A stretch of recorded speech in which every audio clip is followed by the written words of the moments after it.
आज कृष्ण जन्माष्टमी है। जब कृष्ण की बात की जाती है तो उनके बारे में कई गलतफहमियां सामने आती हैं। जब हम कृष्ण कहते हैं तो ज़्यादातर लोग बस मक्खन, लड़कियों और बांसुरी के बारे में सोचते हैं। हाँ, लेकिन हमें समझना चाहिए कि मक्खन में उनकी रुचि सिर्फ 6 या 8 साल की उम्र तक ही थी और लड़कियों का साथ सिर्फ 16 की उम्र तक था। 16 की उम्र में जब उनके गुरु सांदीपानी ने ये समझाया कि उनके जीवन का उद्देश्य क्या है, सबसे पहले उन्होंने वृंदावन छोड़ दिया और कभी वापस नहीं गए। कभी वापस नहीं गए, ना तो अपने रिश्तेदारों से मिलने, ना ही वहां के लड़के लड़कियों से मिलने। वहीं उसका अंत हो गया। 16 की उम्र में वो चले गए। जब वो जा रहे थे, आज जब हम कृष्ण कहते हैं तो हम राधे कृष्ण कहते हैं। राधे कृष्ण से पहले आती, क्योंकि उनका प्रेम, उनकी करीबी, उनकी प्रेम लीला ने इस उपमहाद्वीप की पूरी संस्कृति की कल्पना में इस तरह जगह पाई है कि हम कृष्ण राधे नहीं कहते, हम राधे कृष्ण कहते हैं। लेकिन 16 की उम्र में उन्होंने राधे को आखिरी बार देखा और फिर कभी नहीं देखा। और 16 की उम्र में जब वो जा रहे थे, वो बोले, मैं ये बांसुरी तुम्हारे लिए बजाता हूं, अब मैं जा रहा हूं और वापस नहीं आऊंगा, तो तुम्हें एक भेंट के रूप में, क्योंकि तुमसे इतना प्रेम है, मैं ये बांसुरी तुम्हें देता हूं और अब कभी बांसुरी नहीं बजाऊंगा। और उन्होंने नहीं बजाई। उसके बाद राधा ने बांसुरी बजाई। उन्होंने 16 की उम्र के बाद कभी नहीं बजाई। 16 से 21 की उम्र तक वो ब्रह्मचारी की तरह जिए। उन्होंने संन्यास ले लिया, ब्रह्मचारी की तरह जिए, जबरदस्त साधना की। उसके बाद उनका पूरा जीवन समर्पित था राजनीतिक प्रक्रिया और आध्यात्मिक प्रक्रिया का मिलन करवाने के लिए। इसका अंत तबाही के साथ हुआ, लेकिन उन्होंने हर संभव काम किया। इन चीजों की कभी बात नहीं की जाती। उत्तरी भारत के मैदानों में उन्होंने 1000 से ज्यादा आश्रम बनवाए, क्योंकि वो आध्यात्मिक प्रक्रिया को अलग चीज नहीं बनाना चाहते थे। वो आध्यात्मिक प्रक्रिया को जीवन का हिस्सा बनाना चाहते थे। जैसे हम जीते हैं, जैसे हम ब्रश करते हैं, वैसे ही ध्यान करें।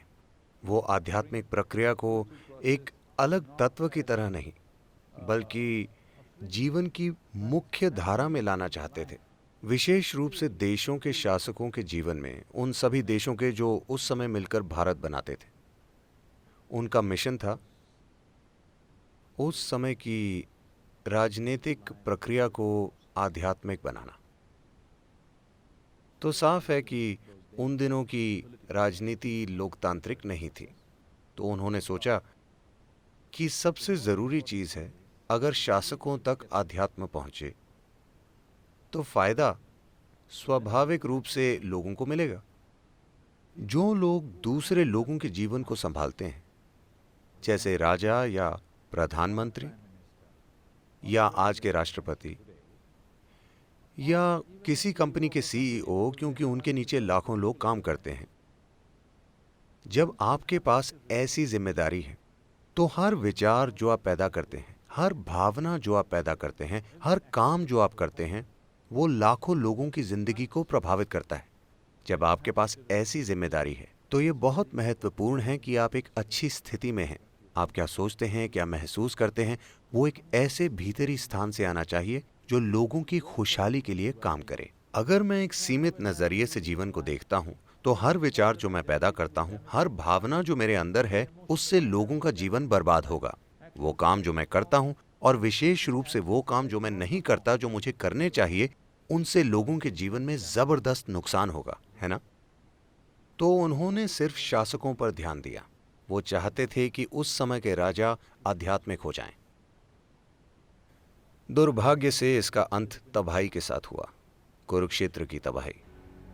एक भयंकर युद्ध जिसमें पुरुषों की एक पूरी पीढ़ी खत्म हो गई।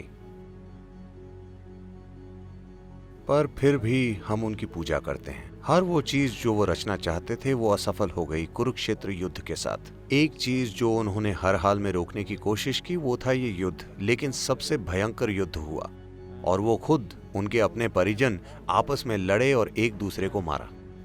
पर हम उन्हें भगवान कहते हैं क्योंकि इस सब के बीच वो आनंदित थे, वो अछूते थे। एक भयंकर सच्चाई, एक भयंकर नाटक से जो उनके आसपास हो रहा था, पर फिर भी अछूते।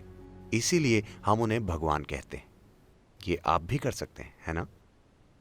आप दुनिया में सबसे सफल बनेंगे या नहीं, ये कई सच्चाइयों पर निर्भर है। पर क्या आप एक सफल मनुष्य हैं? मतलब आप अपना जीवन जागरूक होकर चला सकते हैं, या जब जीवन आपको परेशान करेगा तो आप एक जानवर बन जाएंगे? यही सवाल है। अगर ये एक सवाल आप सफलता से संभाल लेते हैं तो हम आपको भी भगवान कहेंगे। हाँ,